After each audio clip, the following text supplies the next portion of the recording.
Everybody, you know how I'm in my dorm? This is where I live now. So that's why content's been slow. Well, who am I kidding? Content's always been slow. But today, I am showing you guys how I made my howliday Draculaura costume. If you don't know what that looks like, here's the doll that I'm inspiring this costume based off of. I competed in this costume in Ichiban, which at this point is a few weeks ago. So I made this kind of a while ago, but this is the YouTube video explaining how I did it.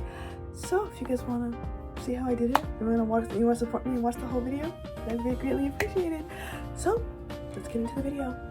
Okay, so the first thing I did was I serged all the edges. I have a serger, and so I use it. I do this so that the edges don't fray. In some of my older costumes, the edges begin to fray as you wear it over and over again, so if you have a serger, use it.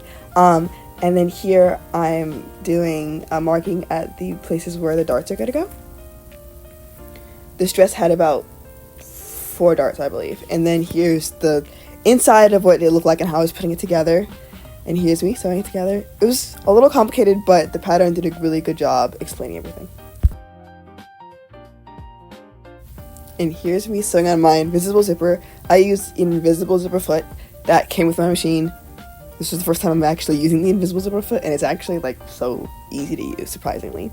And then here, this is how it looked when I was cutting out the pieces for the jacket kind of thing.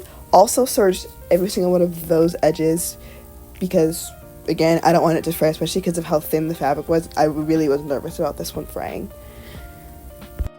And then here, I'm sewing the pieces together. So for this, I did a cardigan pattern, and I added the sleeves, which you guys will see in just a second, to the previously made cardigan pattern. And I will link every pattern that I use in the description. So yeah, that's how the serged edges look and the sewing on top.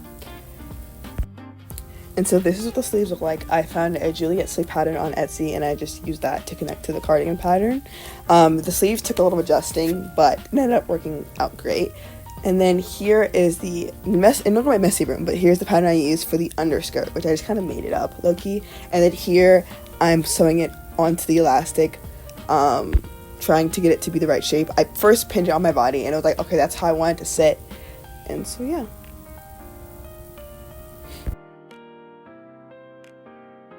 You can see the pleats that I created on the skirt. And this skirt is meant to be the underlayer of the coat, because on the actual doll she has snowflakes on the fabric, but because of Joanne's being gone and just me having a hard time finding a fabric that looks good, I decided the best route would be to layer a sort of snowflake pattern underneath the already glitter to give kind of a similar vibes. Obviously it's still not completely accurate, but giving similar vibes. And then here is how I made the belt. I literally just hand rhinestoned it. I did ended up scrapping this and then repainting over it with a pink color, because as you can see, the crystals turn out a little greeny, and no one wants that. So I ended up painting over with white and then pink to give it like a better look. And you guys can see in the next clip, that's how it ended up looking after I did the undercoat of pink. So this is kind of what I did on Canva to create the pattern. Here's a better look at what I did. I basically just put a lot of shapes and tried to make it match as best as I could to the original image. So this is going to be used to cut out the cricket. And I essentially did the same thing for the necklace. Here's my cricket. I'm cutting it out of foam. I had to mess with my cricket settings a little bit in order for the foam cutting to actually work, but it ended up working as long as I put it on foam and then put deep cut. And it ended up working good enough. Still isn't perfect, and I recommend getting a deep set blade if you actually want to do this fully correctly, but this is what all I had at the time.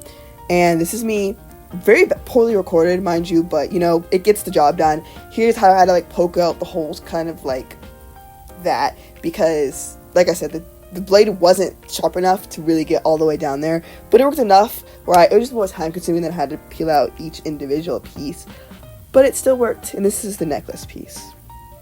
So yeah. Next time I would probably cover this with some kind of Warbler or something, but I was on a time crunch, and yeah. I don't have this on video, but for the crown, I ended up just gluing it to a headband, and for the necklace, I just glued a chain to the back of it. Okay, so this is me cutting out the vinyl on my cricket. Same blade, just different settings, vinyl settings. If you guys want me to go into depth on how I use my Cricut, I can do that. After you cut out the vinyl, you have to weed it, which if you don't know what weeding is, basically you're just taking out the middle pieces. You should probably use a weeder. Where was mine at? I don't know if that's the correct term, but where was mine at? I don't know. So I used a pin and I just slowly peeled it. I had 4 pieces for this, so I did 4 parts and then I combined them when I ironed them on. So this is what it looked like when I was ironing. Kind of difficult to iron. I wish I lined them up a little better, but you know, you live, you learn. They lined out well enough. Like, you don't really notice unless you're looking really up close that they're a little offline. But yeah, that's how they look.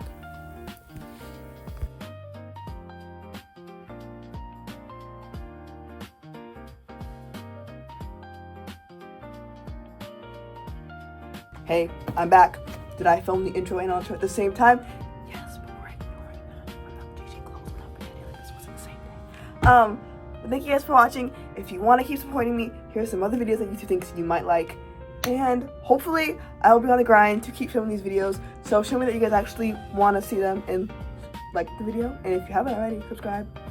I love all of you. Have an amazing day or night, whatever it is time it is.